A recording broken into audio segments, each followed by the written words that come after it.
Hello guys, welcome back. It's Illogical as always, and today we're on Nightreign. As it says, this is the second boss, Adel, Baron of the Night. I'm just going to walk you through the runs that I had against Adel. So I am, and so on and so forth, really. As is the reason why Gladius was live commentary was simply just down to the fact that it was edited down from my stream. That's more or less the long and the short of it.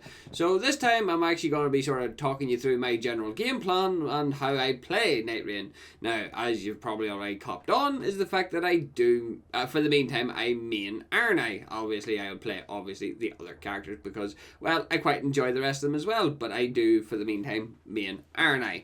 So again, this, I suppose because the game was still new, people were still trying to figure out their rhythms of how to do things. Now, I'm not going to deny I am the exact same. I by no means am perfect, but 9 times out of 10, I'm quite successful in my hunts. Now, whether or not it's 100% that way, it's most certainly not, trust me. But I do have a general idea of how to get things done. As it says, your pathing, your rotation, you know where to get your items, and praying to the RNG gods that one of the camps spawns with the weakness of the enemy that you're trying to kill would be very helpful, but you know how things work in these games. It doesn't work all that well now, does it? But yes, my main plan, as it says, whenever I'm playing as Iron Eye specifically, I have 2 main modifiers that I'm hunting for, plus weapons. As says, I'll go into a whole lot more detail in later videos. But the main things that I'm hunting for is modifiers that give me range damage, as well as modifiers that give me damage while at full health. I have now discovered where to regularly get talismans. So I do. So I know that there as well. And in terms of talismans, what you're looking for is anything bow related, because I have noticed that the drop off for the bow is rather extreme. So it is, but that is simply is what it is. The drop off can be quite extreme. But on the other hand, though, what is very good though is the fact that there are many talismans that you can actually use and get use out of. Especially if you can get bow talismans, that helps. But the ritual sword talisman is also another great help.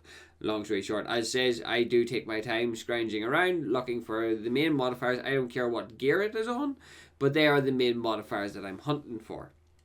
In terms of bows, what you're looking for is basically anything other than your starting bow. Your starting bow is unfortunately exceptionally weak, so you're looking to hopefully get absolutely anything else handy, practically, right?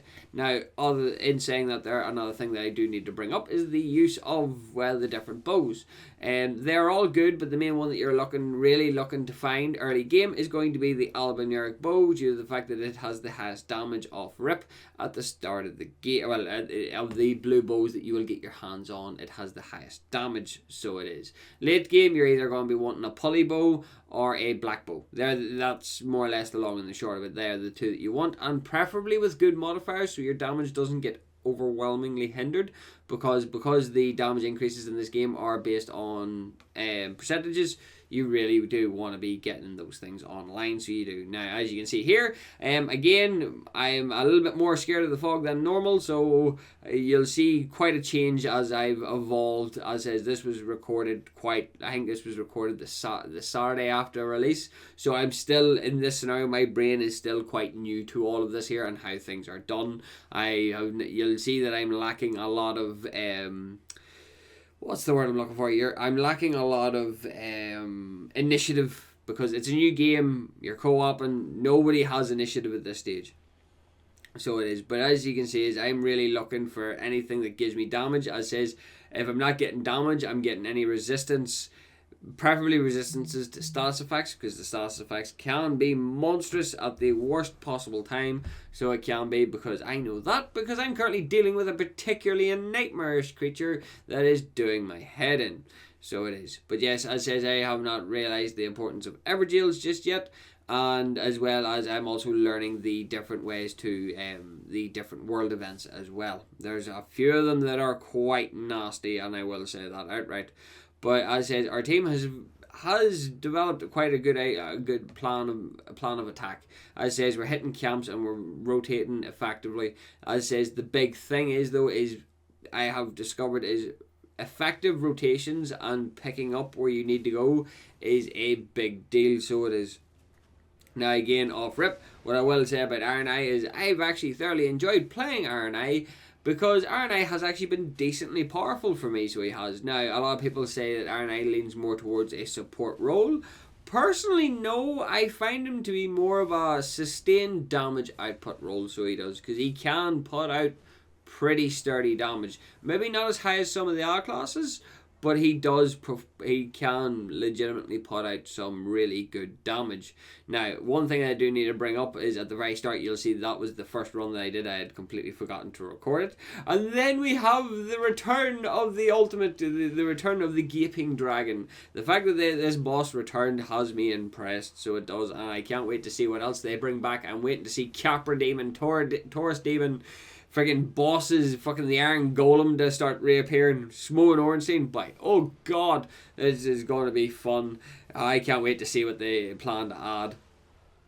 Another big thing that I want to bring up, because as I says, I'm going to just be bringing up a multitude of things as I'm learning it.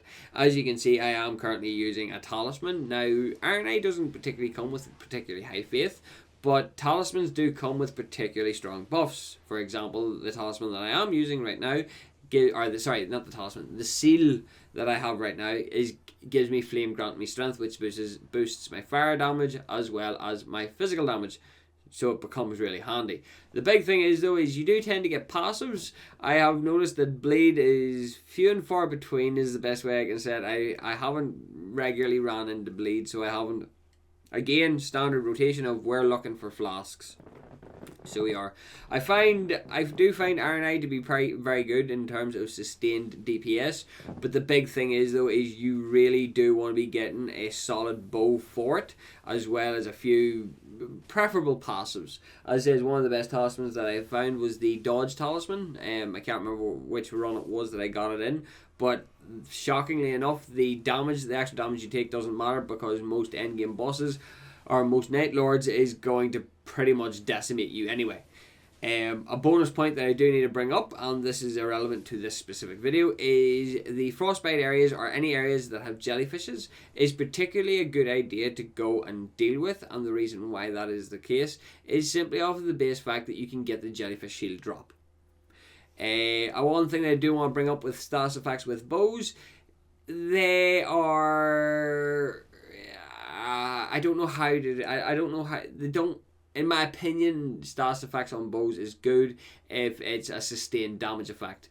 Luckily enough, there in this run I did get the health talisman, so I did.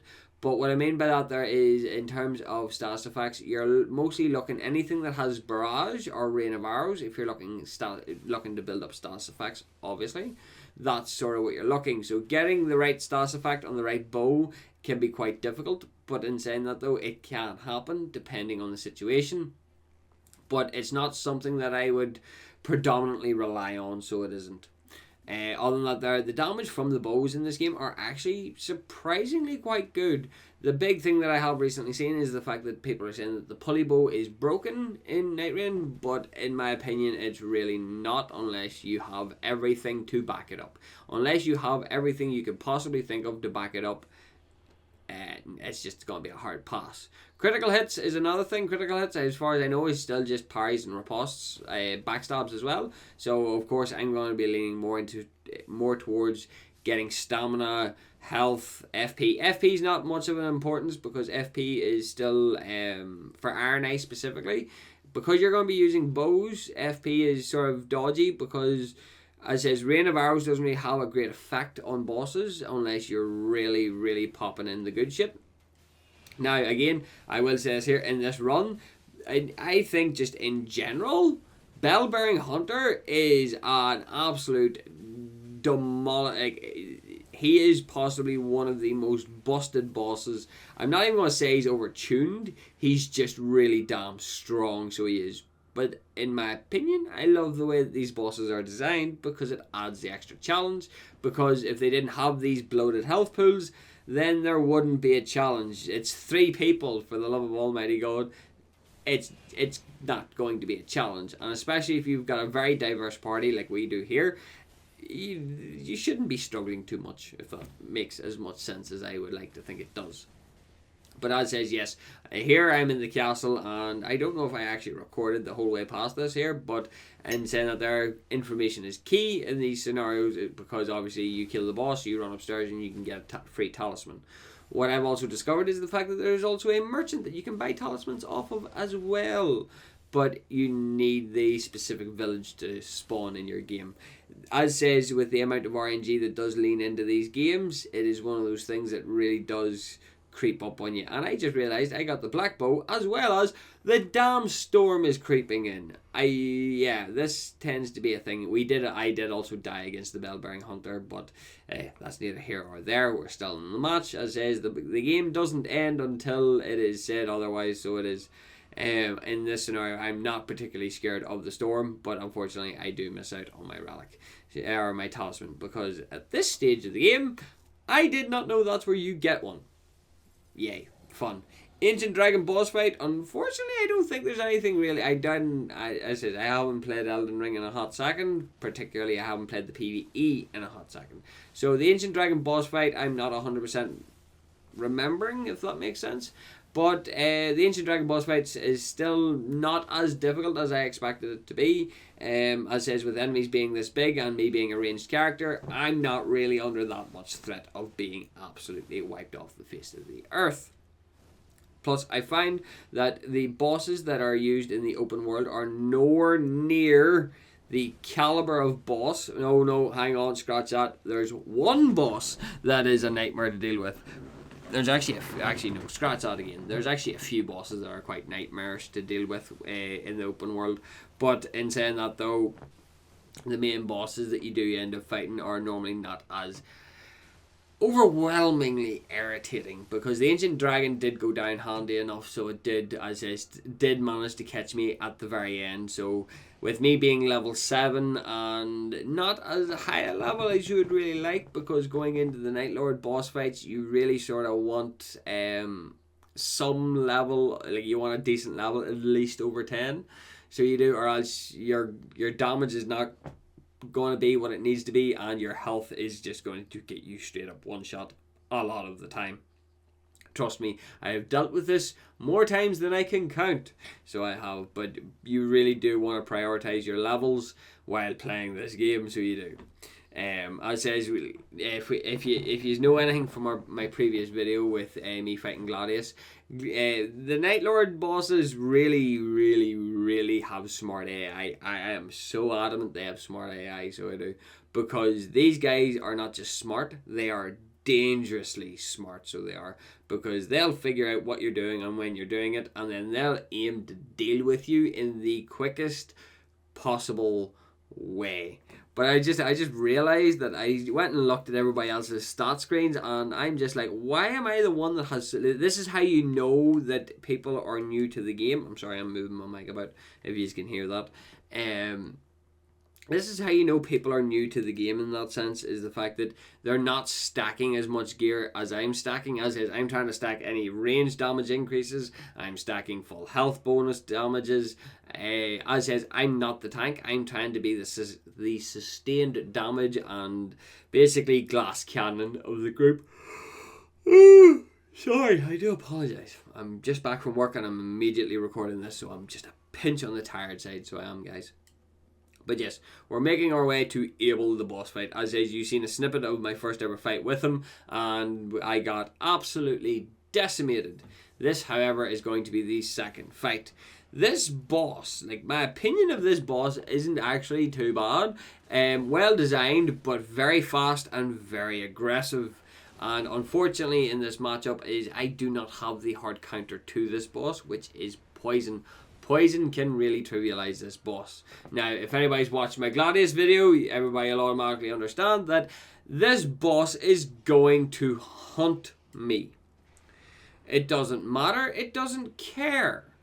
If I am within distance, I am normally the one that is going to get smigged off rip. So I am. Trust me, this happens more times than I can count. But even with me having a black bow, you can see that I do have sustained damage, but unfortunately the damage is not of a major category, so it isn't. That's just my problem. God damn it. Sorry, I'm yawning like frig here. I need to go make myself another damn coffee, so I do. But yes, this boss does find its way to just focus me down, so it does.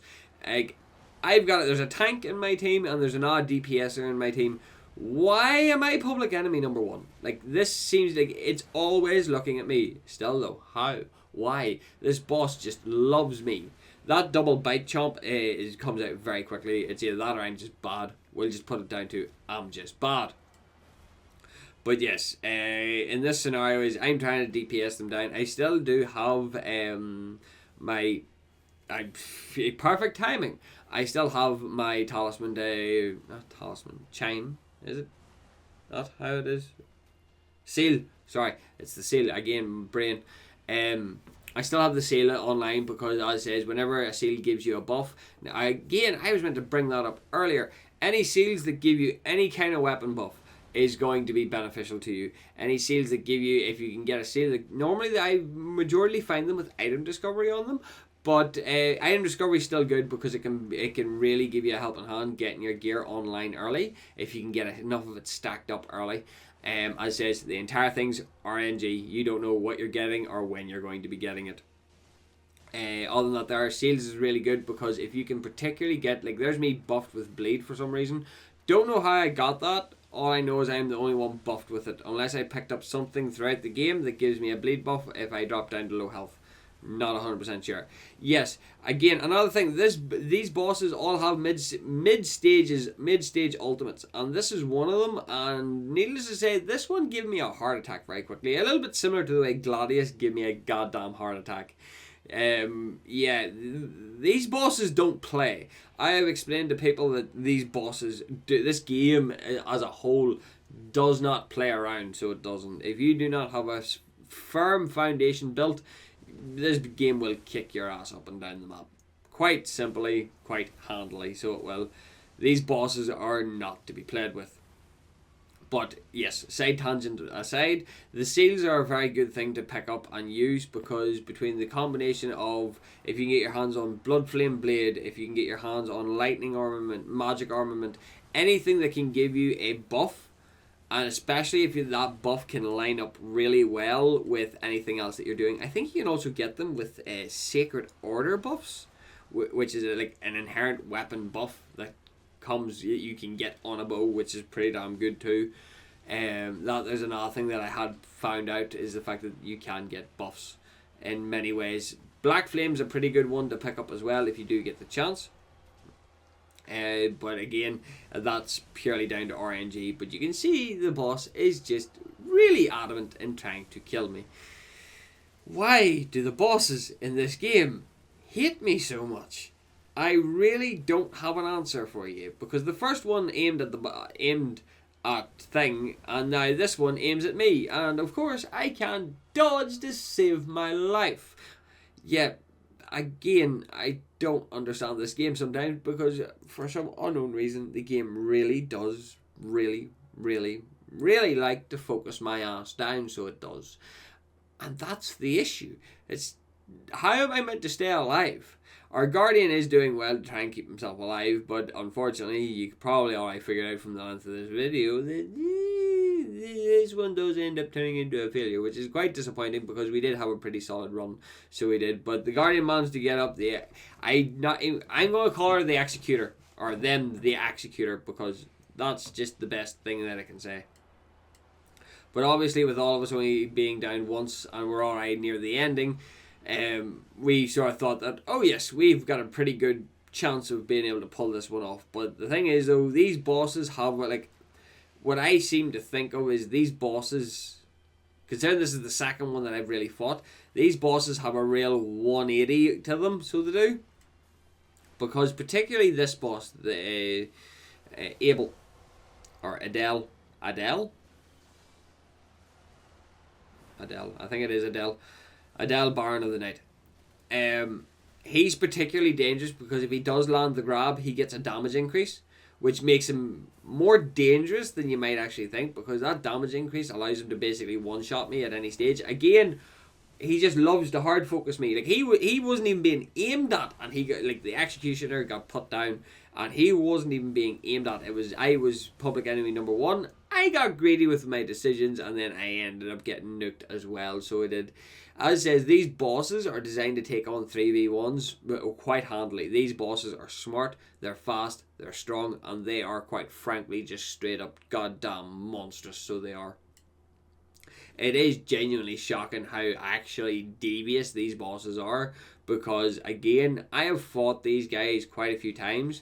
One of the bosses I'm currently very much so stuck on. I'm hoping to rectify that as of today, but we'll see how that goes. But as is, the more you go down, the more difficult these fights get, because these bosses do seem, if you are trying to heal, you are trying to get your partner up, these bosses do seem to try and focus you down.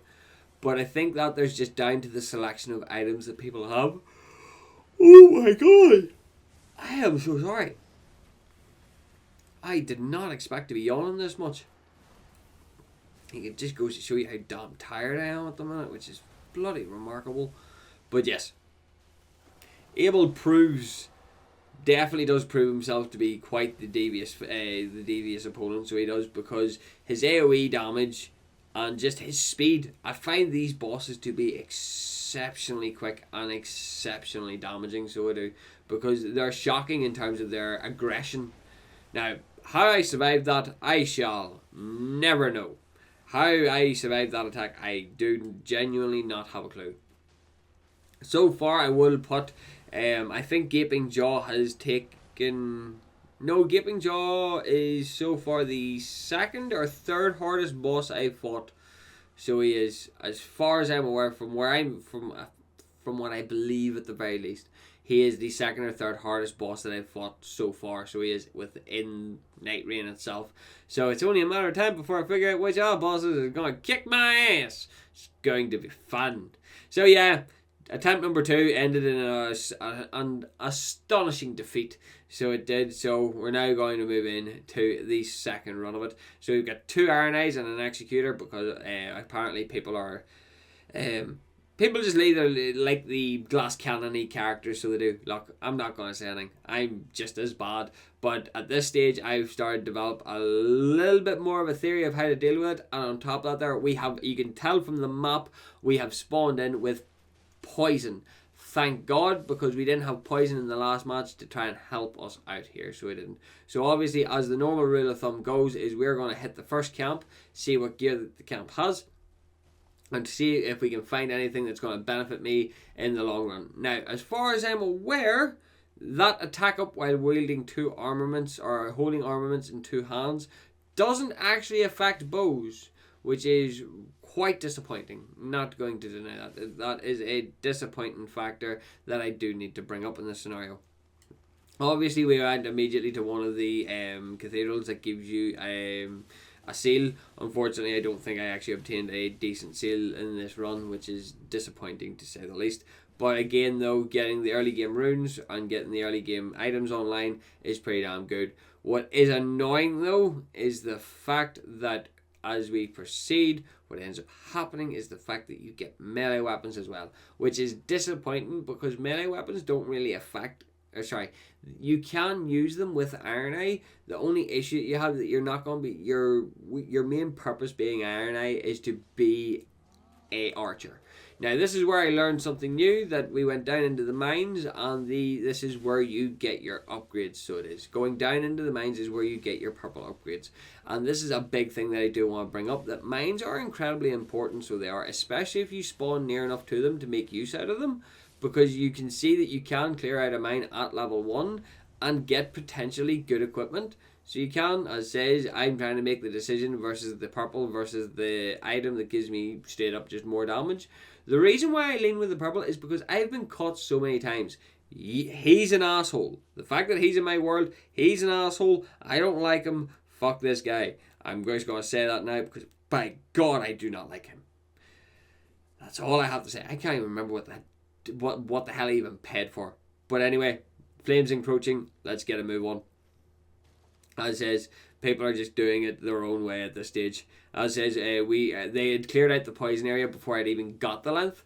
But obviously, I got lucky in a composite bow had poison on it. Now this immediately puts me in a good position, but no, I have been caught too many times in a Night Lord fight with a blue weapon. That is hateful, it is annoying, and it just hinders your overall damage output, so it does. So I do recommend that if you do get the chance, even though you might pick up a purple item later on that will be better suited to your purposes, I will still recommend jumping into a cave or a mine to grab an item or grab a smithing stone in the slight case that you do not get lucky with your drops. Luck is a big thing that I do need to bring up. On the other hand, I will bring up this. The Wormface boss fight is a colossal pain in the ass. You have ad spawns, you have a Wormface spreading Deathblight. Preferably you have to kill the ads to get rid of the Deathblight because they drop the Rejuvenation Bulbuses, I do believe.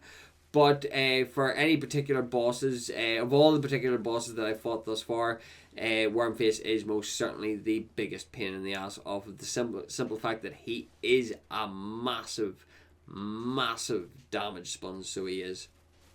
But in combination out there, you can't really get sustained damage on a Wormface because of ads, because of the Deathblight, so you're constantly needing to move out of his range of damage, which really does... Wormface is probably one of the more distasteful bosses that they have put together because of how dangerous he can be. Other than being distasteful, he can just be infuriating to deal with because you need to shoot him in the head to get some damage in. So, yeah. I'd say I'm still getting into the habit of things. Plus, the passives, the dormant power passives that you get is a bit interesting to me as well because the Holy Ground on HP is actually a pretty strong one. But unfortunately, the sudden enemy death doesn't really work on bosses, which is a bit disappointing. And because I haven't hightailed it into the fog yet, you automatically know that I'm still used to the old methods of doing things of just waiting for the fog. It's a waste of time.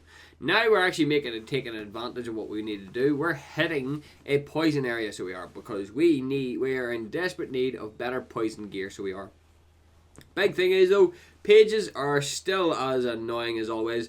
They are even more juiced than they used to be. So they are. So yeah, just guys, be careful whenever you're dealing with any poison areas because the perfumer the pages are quite dangerous. So they are. Unfortunately, I decided to go with the more runes here because if I could get more runes, it means more levels. More levels means good. Again, standard idea of doing things. We're going to be hitting everywhere that we can. We're immediately going into, as you see me hit the church so I could get that. And then obviously improved ranged weapon attacks. That's exactly what I want to be seeing. That's the kind of upgrades I want to be seeing. But unfortunately, they're a bit few and far between at times. Considering we were already at the castle, fuck it, let's go and continue on our little hunt. Now again, one of our guys is down. I haven't figured out who we're against. It's only the Leonine Misbegotten. Again, DPS shows its value here. Now again, a lot of people probably wonder why do you not use great bows, is because unfortunately Iron Eyes doesn't really work well with great bows. Because primarily he doesn't have the strength scaling. You can modify him in such a way that will make him, as it says, through the ritual rites and stuff, that will make it better.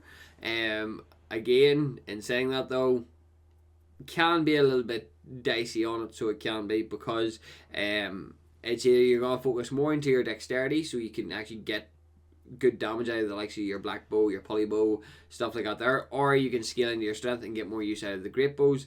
But with the speed differentiation, with the speed drop, it could be pretty dangerous. Luckily enough, I get the Kindred of Rot as we are going to be fighting a boss that is weak to poison. So this actually goes doubly well for me, so it does, which is utterly fantastic in my opinion. Again though, it simply is what it is. And then unfortunately I think at the same time it's just it's a carbon copy repeat, and we have to deal with the Ancient Dragon yet again. It is what it is, guys. Then with the Ancient Dragon being put down, we're now ready to deal with everything that comes after. But again, this is where my point comes in of you need to make sure to grab the stone. So you do, because as I said, I'm currently sitting with a blue bow, so I am. So I need to make the argument of the max HP over the max stamina, because again, I'm too used to being the primary focus of getting nuked by a boss. But this is the exact reasoning to why I say pick up that stone, is because I was about to go into this boss specifically, I was about to go into this boss with a blue weapon, which would have just hindered me on such a huge level that would have just absolutely devastated me. So it would have. So figuring this would just be a better idea.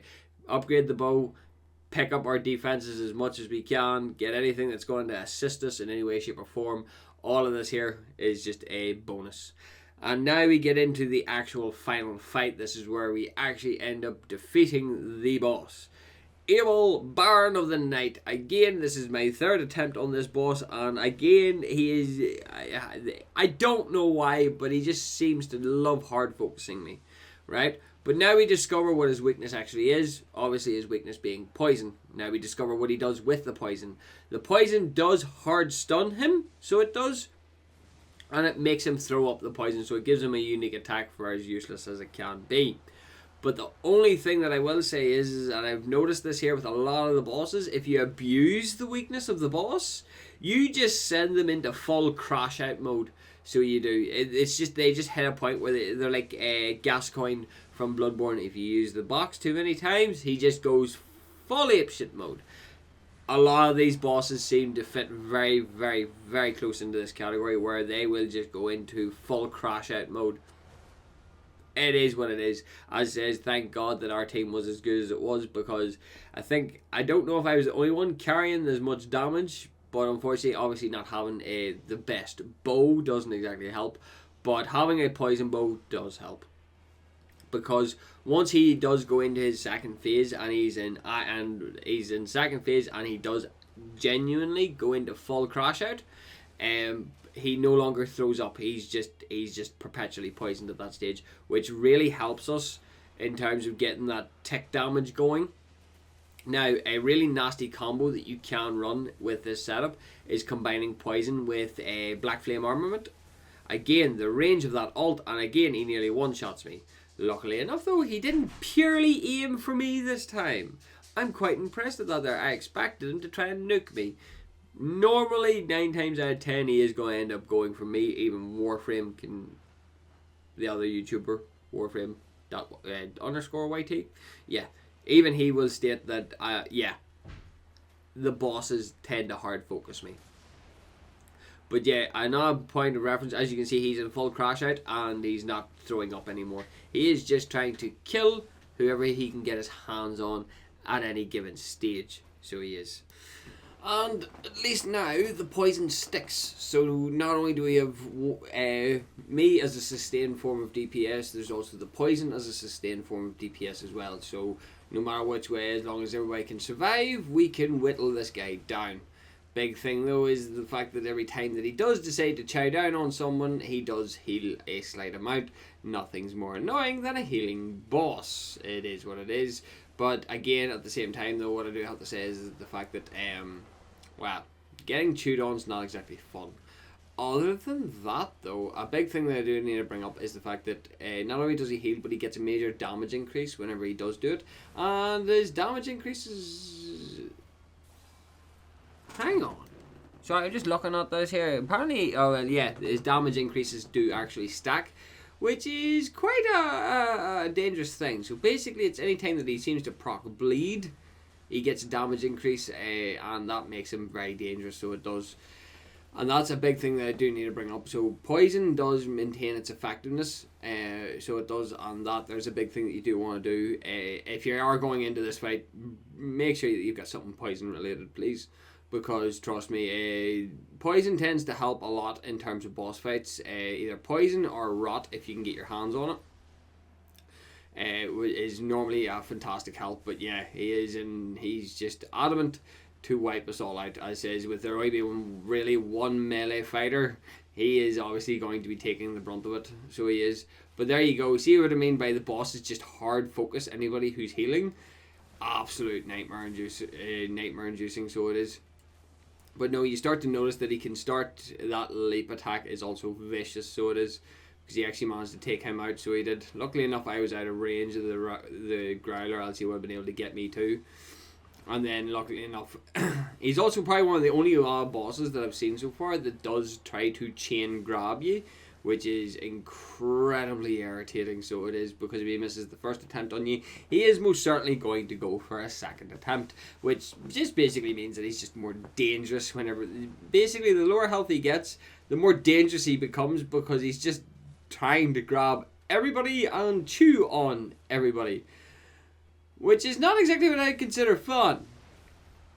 Now, again, there's not a bonus to using Iron Eye, is the fact that he's able to pick people up from across the map, which is pretty damn good, because obviously his ultimate actually passes through just about everything.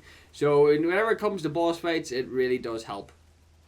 As our executors just go in full alt mode, trying to maintain his advantage, and luckily enough, but I've noticed it must be something to do with Iron Eye in general, because obviously Immortal Blade is also Iron Eye, but it's the fact that both of us are the main targets of his ire. The fact that he managed, like, literally Lake Placid me is absurd, because that is exactly what just happened there. So it was,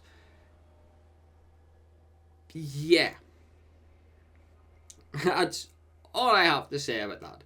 But yes, as of right now, we have successfully defeated the second boss, and I can accept our victory, even though I got nuked at the very goddamn end. Obviously, we get a lot of nice relics, so on and so forth. As says, I'm not really going to go into the relics thing until I beat the game, and then go over what my final setup and all that there is, because again, you don't know what you're going to get, so you're just constantly sort of trying to fit in the best relic for the best position, if that makes sense. But particularly his specific relic is pretty good if you're running a critical setup build. So it is, unfortunately, I'm not. But yes, at this stage now, we unlock a few other things, which is actually quite nice. So we do. We unlock, I believe, 2 things. So we unlock the different states of the game. So we do. Yes, the shifting. We unlock the shifting Earth, the crater, as well as the new skins. So we do, and I think it's not too far. It's not too far in the future that you'll see I've already bought the Dawn skin, and I've checked through all the skins, so we can then adamantly say that there'll be skins added to the game as well. Now, whether or not they'll be paid skins or anything of that caliber, we don't know. I'm assuming they'll not be paid. I wouldn't be 100% sure, but I have to say now that the Dawn and Darkness skins are all pretty damn sweet for each of the characters. They're all unique in their own way, and they're actually, in my opinion, pretty damn cool. So they are. So yeah, I have to say out there, I have to give them credit for giving as good as skins as they can. Well, not even as they can. Some of the skins are just immaculate looking, so they are. Other than that that more or less ties us up. Our next boss is going to be the Sentient Pest. That's going to be fun now, isn't it? One of my most hated bosses, might I add. But anyway, that's where we're at. So guys, I'll see you all in the next video. Bye!